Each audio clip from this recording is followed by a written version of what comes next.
ఈరోజు ఈ రాష్ట్రంలో బీసీలకు రక్షణ కల్పిస్తాము, మేము అధికారంలోకి వస్తే బీసీ రక్షణ చట్టం తీసుకొస్తామని చెప్పి హామీ ఇచ్చి అధికారంలోకి వచ్చిన ఈ 20 నెలల కాలంలో బీసీలకు రక్షణ చట్టం గురించి కనీసం పేరు కూడా మాట్లాడని ప్రభుత్వము ముఖ్యమంత్రి చంద్రబాబు నాయుడు గారు ఈ రాష్ట్రంలో బీసీల పైన జరుగుతున్న దాడులకు, హత్యలకు సమాధానం చెప్పాల్సిన అవసరము, ఆ బాధ్యత ముఖ్యమంత్రి గారికి ఉంది.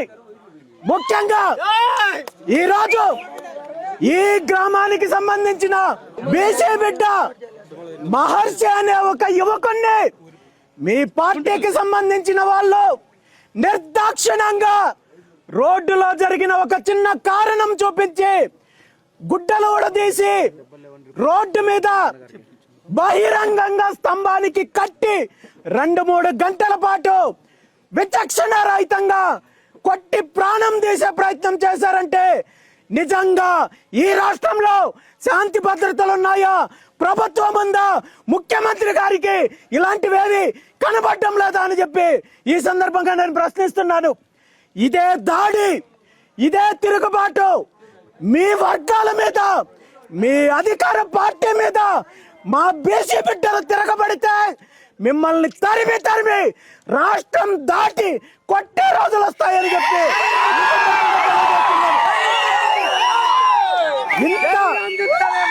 ఇంత ఘోరంగా ఒక యువకుణ్ణి రోడ్డు మీద పట్టపగలు కట్టేసి కొడితే అలాంటి దోషుల పైన కఠినమైన చర్యలు తీసుకోవాల్సిన పోలీస్ వ్యవస్థ చిన్న చిన్న సెక్షన్లు పెట్టి ఈరోజు అరెస్టులు చూపించి దోషుల్ని కాపాడే ప్రయత్నం చేస్తున్నారంటే ఈ రాష్ట్రంలో పోలీస్ వ్యవస్థ ఎలా పనిచేస్తుందో మనమందరం గమనించాలి. ఈరోజు నిజంగా ఒక్కటే తెలియజేస్తున్నాను, ప్రకాశం జిల్లా ఎస్పీ గారికి ఒక్కటే డిమాండ్ చేస్తున్నాను.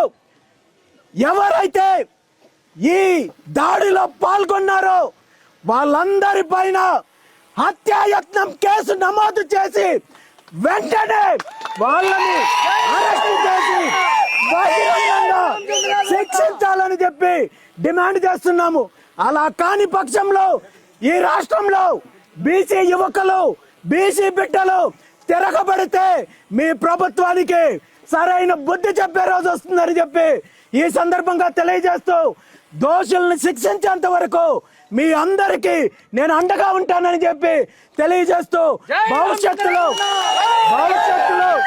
ఇలాంటి సంఘటనలు జరగకుండా ఉండాలంటే ఖచ్చితంగా ప్రభుత్వము వీళ్ళ పైన కఠినమైన చర్యలు తీసుకోవాలని, అలా కానట్టయితే దీనికి పర్యవసానాలు తీవ్రంగా ఉంటాయని చెప్పి ఈ సందర్భంగా తెలియజేస్తూ ముఖ్యమంత్రి చంద్రబాబు నాయుడు గారికి మరొక్కసారి హెచ్చరిస్తున్నాను.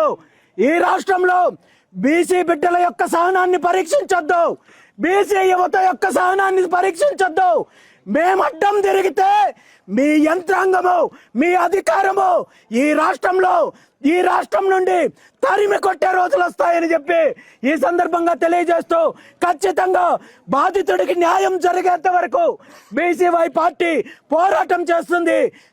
దోషులకి శిక్ష పడేంత వరకు పోరాటం చేస్తుందని చెప్పి మీ అందరికీ మీ కుటుంబ సభ్యుడిగా నేను అండగా ఉంటానని చెప్పి తెలియజేస్తూ ఖచ్చితంగా ఈ పోరాటంలో మీకు అండగా ఉంటానని చెప్పి తెలియజేస్తూ మరొకసారి సెలవు తీసుకుంటున్నాను.